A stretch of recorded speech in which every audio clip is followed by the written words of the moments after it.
Once was a treasure. A treasure so beautiful and so cursed that everyone who possessed it was doomed. This is the story of the gold that created a dragon. In the dark caverns beneath the earth lived a dwarf named Andvari. Unlike other dwarves, Andvari cared little for friendship or family. He loved only one thing: gold. For centuries he searched rivers, mountains, and hidden caves. Piece by piece, he gathered a treasure greater than any king's. Golden cups, jeweled crowns, silver chains, and at the center of it all, a magnificent golden ring. Andvari guarded his treasure fiercely. Each day he counted every coin. Each night he slept beside the glittering pile. The treasure became his entire world. But fate had already set its eyes upon him. Far above the earth, the gods traveled through the wildlands. Among them were Odin, Loki, and Fafnir. One day, as they crossed a rushing river, Loki spotted an otter catching fish. Without thinking, he hurled a stone. The otter fell dead.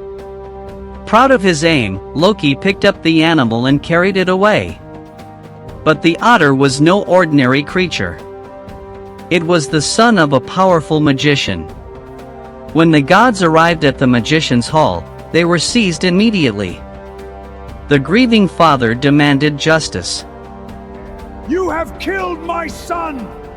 You will pay for his life!" The price was enormous. The gods had to fill the otter's skin completely with gold and cover every visible hair with treasure. Only then would they be free. Even Odin was shocked. No ordinary treasure could satisfy such a demand. Then Loki remembered Andvari, the dwarf who possessed endless gold. The trickster god smiled, and a dangerous plan began to form. Loki traveled deep beneath the earth. After a long search, he found Andvari hiding beside an underground river. The dwarf recognized trouble immediately. Using magic, he transformed himself into a fish and plunged into the water.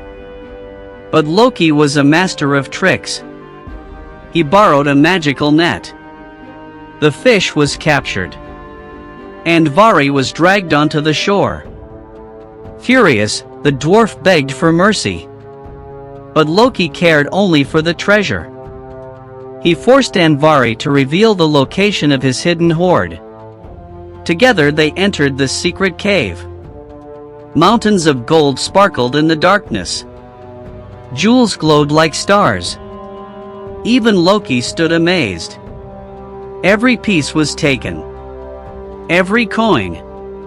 Every jewel. Every goblet. Everything. Until only the golden ring remained on Andvari's finger. The dwarf clutched it desperately. "Please," he begged. "Take the treasure. But leave me the ring." Loki laughed and tore it from his hand. For a moment, silence filled the cave. Then Andvari's eyes burned with hatred. His voice echoed through the darkness. "You have stolen my dice. Again a Bahajan. Then hear my curse. Whoever possesses this gold shall know only the me. It will bring greed.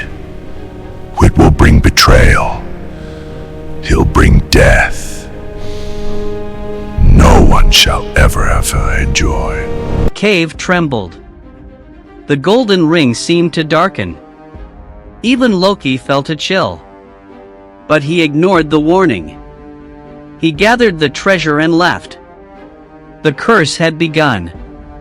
And soon, it would create one of the most terrible monsters the world had ever known.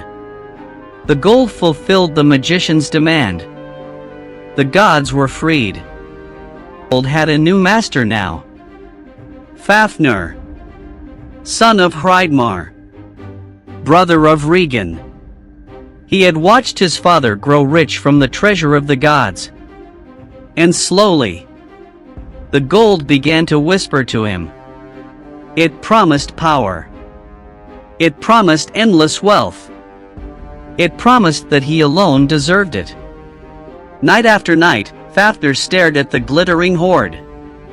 The golden ring of Andvari gleamed brightest of all. He could not look away. The curse was working exactly as the dwarf had promised. One night, greed became something darker. Fafnir crept toward his own father's chamber. His father, who had raised him, who had trusted him. Fafnir killed him without mercy and took everything. His brother Regan discovered the truth. He begged for his share of the inheritance. It was rightfully his too. But Fafnir only laughed. This gold belongs to me, he said. And no one else. Regan fled into the wilderness. Alone.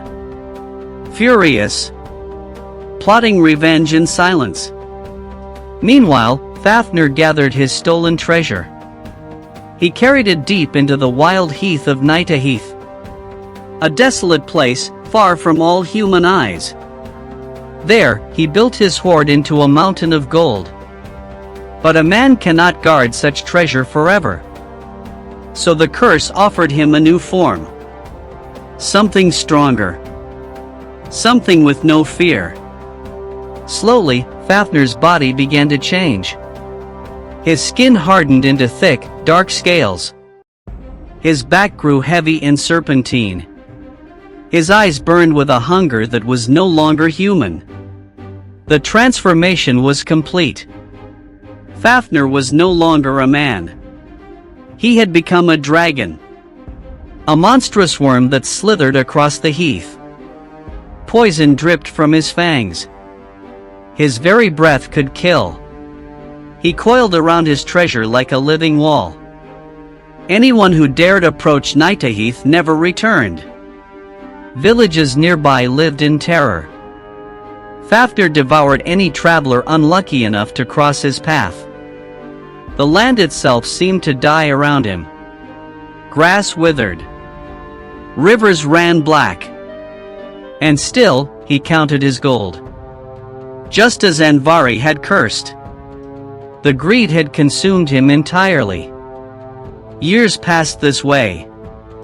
Fafnir grew larger. More terrible. More feared. No knight.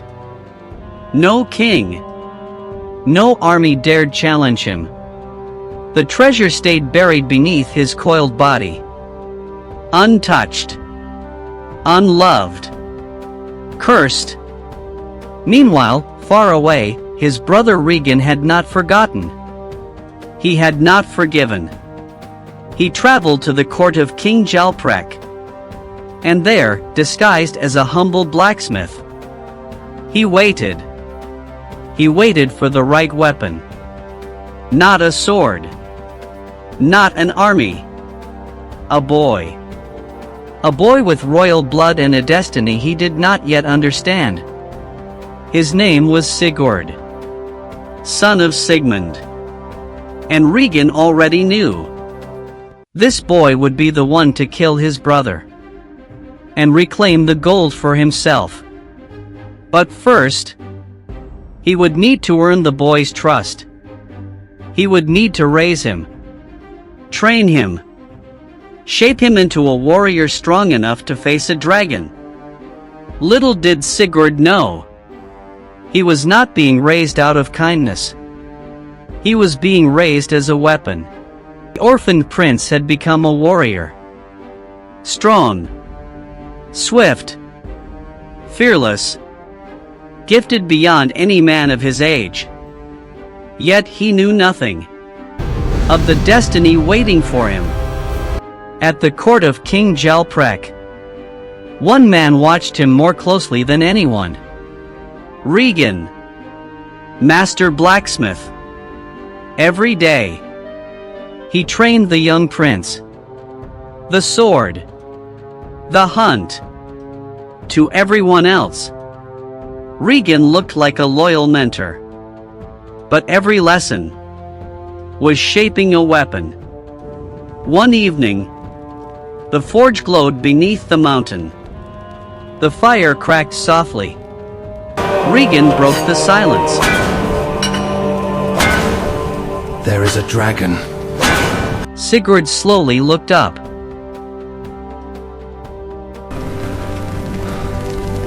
A dragon? Regan nodded. Older than kingdoms. He watched the fire, then continued. It guards a mountain of cursed gold. No army has defeated it. No king has returned. Silence filled the forge. Regan spoke of villages burned, of warriors consumed by fire, of endless treasure hidden beneath the dragon's shadow. But one truth never crossed his lips. The dragon was his own brother. Sigurd stared into the flames. Finally, how does a man kill a dragon? A faint smile crossed Regan's face. Not with courage. With the right sword. Regan disappeared into the darkness. Moments later, he returned carrying an old cloth bundle. He laid it upon the anvil. Slowly, he unfolded the cloth. Inside lay the shattered pieces of Gram, the legendary sword, once carried by Sigurd's father, Sigmund, broken long ago upon the battlefield. Sigurd could barely breathe. My father's sword. Regan gently picked up one fragment. And now, it becomes yours. The fire roared. Steel glowed white. Regan raised his hammer. Clang! Sparks exploded into the darkness. Clang! The mountains echoed. Clang! Sharper than any weapon ever forged. At last, Regan lowered the hammer. The sword was complete. He held it toward Sigurd. Take it. Sigurd wrapped his hand around the hilt. Regan dragged a massive iron anvil into the center of the forge. Strike. Gram, trust the sword. Sigurd lifted Gram. The anvil split clean in two. Even Regan stared. Barely above a whisper. He spoke. Regan. Perfect. Morning came. Sigurd saddled his horse. But this was no ordinary horse. His name was Grani. Descended from Sleipnir, Odin's mighty steed. Gram rested at Sigurd's side. Do not return until the dragon is dead. Either the dragon falls, or I do. Without another word, he rode toward Nidaheath. Toward a monster no man had ever defeated. Toward the destiny the gods themselves had chosen. Regan stood alone outside the forge, watching Sigurd disappear beyond the hills. The valley of Nidaheath lay silent. The smell of ash and death. Sigurd followed enormous footprints carved into the earth. Then, an old traveler stepped from the mist. His cloak hid his face. But one piercing eye watched the young warrior. Face the dragon above, and you will die! Dig beneath him. When his blood falls, let the earth protect you. Before Sigurd could answer, the stranger disappeared. Sigurd drew Gram. Hour after hour. He carved deep trenches into the hardened ground. Then, he climbed inside. Silence. A heartbeat. Another. Suddenly, the mountain trembled. Trees cracked. The earth shook beneath him. A monstrous roar shattered the sky. Fafnir had come. His scales were black as iron. Smoke poured from his jaws. Each breath poisoned the air. The dragon crawled toward the stream, passing directly over the hidden trench. Sigurd gripped Gram. With every ounce of strength, he drove Gram upward. The enchanted sword pierced the dragon's heart. Fafnir screamed. The mountains echoed. His tail crushed ancient trees. The ground split beneath him. Then, the great dragon collapsed. The dying dragon lifted his head. Who are you?